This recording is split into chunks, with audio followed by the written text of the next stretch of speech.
Shalom, salam sejahtera bagi kita semua. Perkenalkan, nama saya Erika Dame Hotua Simorangkir dari Grup B, Semester 1, Prodi Pendidikan Agama Kristen, Fakultas Ilmu Pendidikan Kristen. Saya kuliah di Institut Agama Kristen Negeri Tarutung dengan NIM 2001-01049 dengan mata kuliah Kepemimpinan Sekolah dan Guru Kelas yang diampuh oleh Bapak Johari Manik MPDK. Adapun tujuan saya adalah menjelaskan tentang pengertian kepemimpinan secara umum. Yang pertama, saya akan menjelaskan arti kepemimpinan. Kepemimpinan adalah suatu kekuatan yang menggerakkan perjuangan atau kegiatan menuju sukses. Kepemimpinan juga dapat diartikan sebagai proses mempengaruhi atau memberi contoh oleh pemimpin kepada pengikutnya dalam upaya mencapai tujuan organisasi. Umumnya, kepemimpinan merupakan proses mempengaruhi aktivitas kelompok dalam rangka perumusan dan pencapaian tujuan. Ada perbedaan antara pemimpin dan kepemimpinan.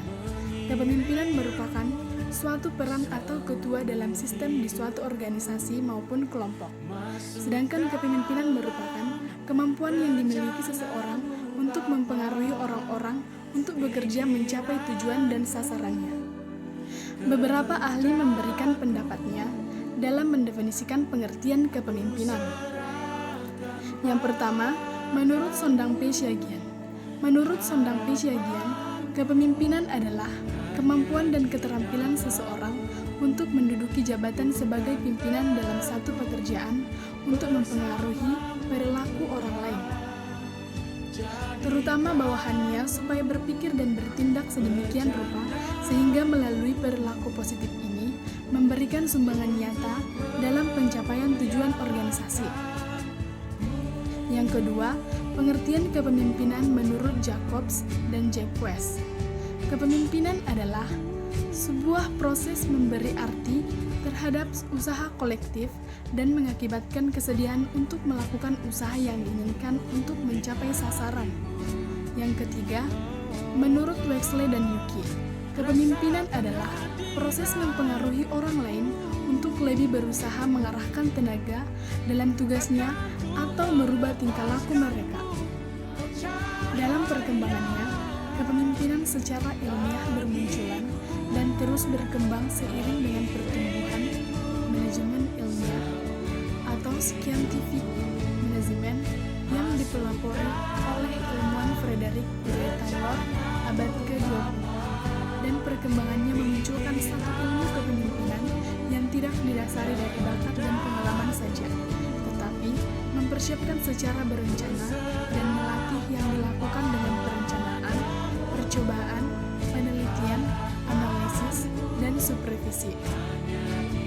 Tujuannya untuk membangkitkan sifat-sifat pemimpin yang unggul agar mereka berhasil dalam setiap tugasnya.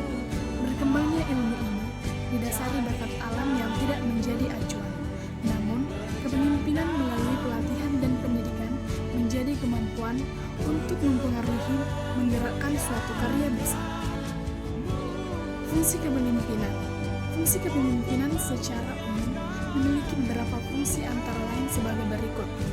1. Memperakasai struktur organisasi, menjaga koordinasi dan integritas di dalam organisasi agar dapat berjalan dengan efektif.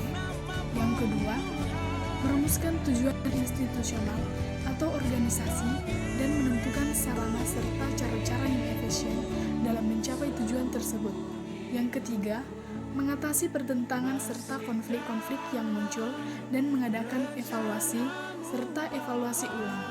Yang keempat, mengadakan revisi perubahan, inovasi, pengembangan dan penyempurnaan dalam organisasi. Pada hakikatnya, fungsi kepemimpinan terdiri dari dua aspek, yaitu fungsi administrasi, fungsi yang mengadakan formulasi, kebijaksanaan, administrasi, dan menyediakan fasilitasnya.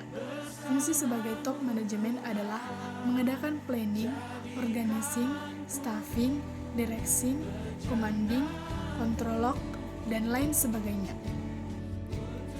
Demikian pemaparan dan penjelasan saya. mengenai pengertian kepemimpinan secara umum. Semoga saudara dapat menerima dan bermanfaat bagi kita semua. Sekian dan terima kasih. Shalom, Tuhan Yesus memberkati.